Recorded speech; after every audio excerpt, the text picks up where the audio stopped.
Hello, my dear friends. So today we will discuss the important bill that has been passed in the Parliament. Okay, the Banking Laws Amendment Bill of 2024. In December 2024, it was presented in winter session. It got approval from Lok Sabha, and on 26th of March, it got approval of Rajya Sabha. So Rajya Sabha has passed this bill, means Parliament has passed this bill. Now it is presented before the President in order to get the assent to become an act. So we will have an act, our Banking Laws Amendment Act of 2024.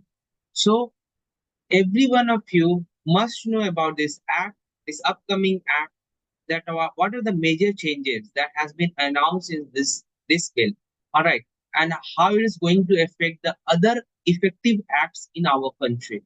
So first of all, that which major acts it is going to affect, and then we will understand the major seven key highlights of this bill, the seven key highlights of this bill. Okay, so these are the acts that is going to amend. The first one is Reserve Bank of India Act of 1934. The second one is Banking Regulation Act of 1949. The third one is State Bank of India Act 1955.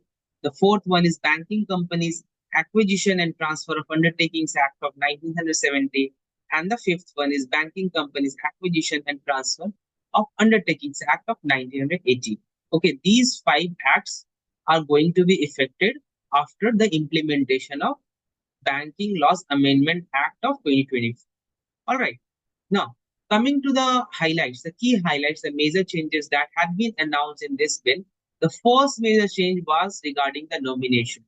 Earlier, we have a provision of single nomination or joint deposit holders to appoint a nominee for their deposits. Okay, earlier we have this provision, but after COVID-19, we have seen that because of this, because of single nomination, it is very difficult for the nominees. In case of death, it would be very difficult for the nominees to the other family members to claim the deposit amount.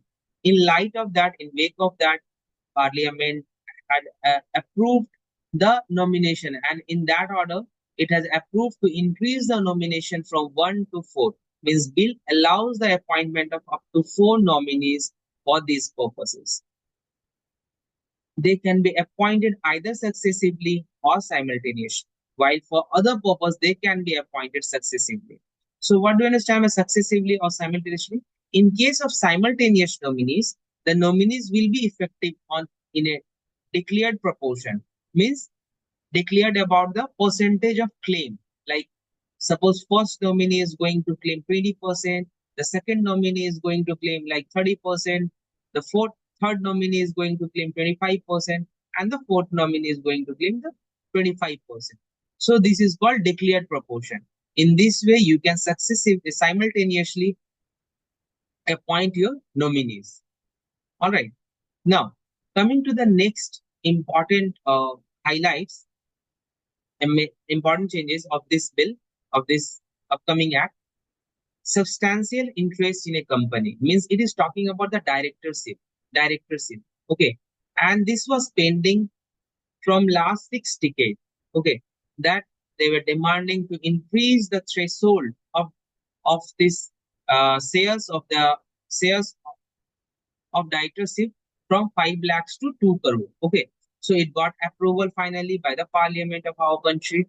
So under the Banking Regulation Acts, what we have earlier,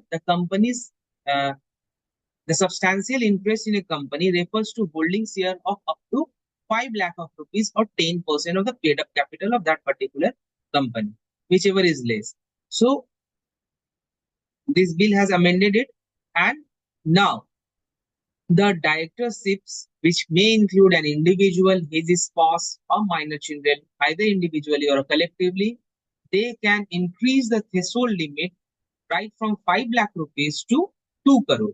Okay, so this is the new threshold limit for the directorship in any particular company. The central government may alter the amount through a notification later on. So this is also a power of central government, union government, that is provided in the bills. bill itself. Coming to the third important changes, definition of overnight for cash reserve has been changed. Earlier, it was between Saturday to second of the following Friday. Means we are counting the 15th day in this manner. The first Saturday to the second of the following Friday of each and every one. Why it is important the cash fortnight? Because each and every bank has to maintain the reserves, okay, average daily balances with the RBI's cash reserves. Okay, these average daily balances is based on the average of the balance that bank holds with itself in fortnight basis. That's why fortnight term is important. That 15-day period is important. So this bill has amended that. It has not changed. It has amended the definition of fortnight. Means earlier it was Saturday to second following the Friday. Now bill has changed the definition of fortnight, and it says it includes the first to 15th day of each means first to 15th day of each month, and the second fortnight would be 16th to 30th day of that month. Okay, of that month.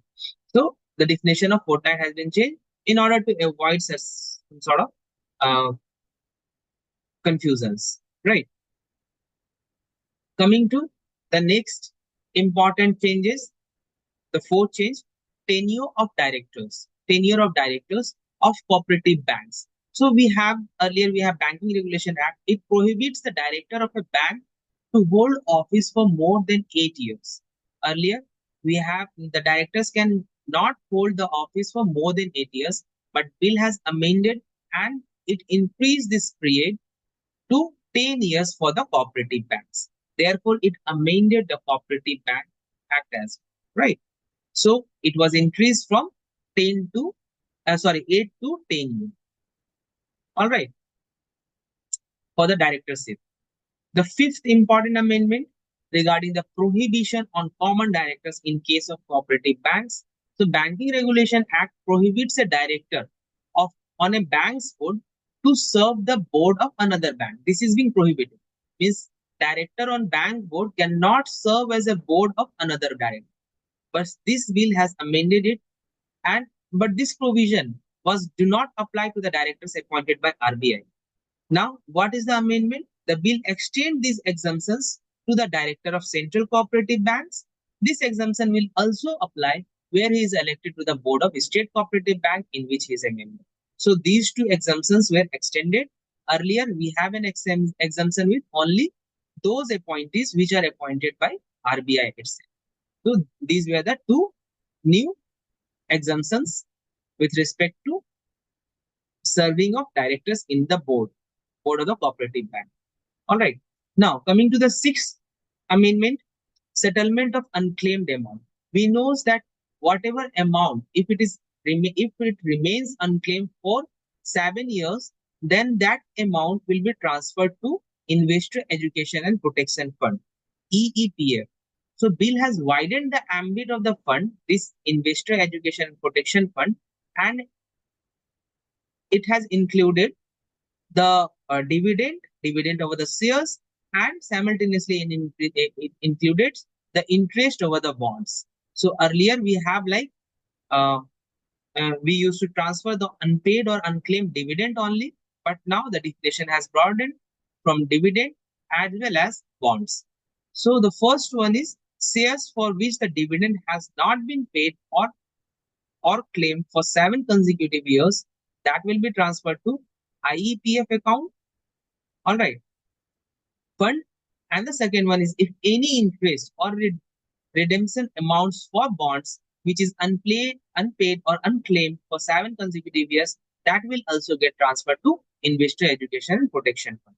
All right. So the definition of uh, this category of IEPF fund has been broadened. Right.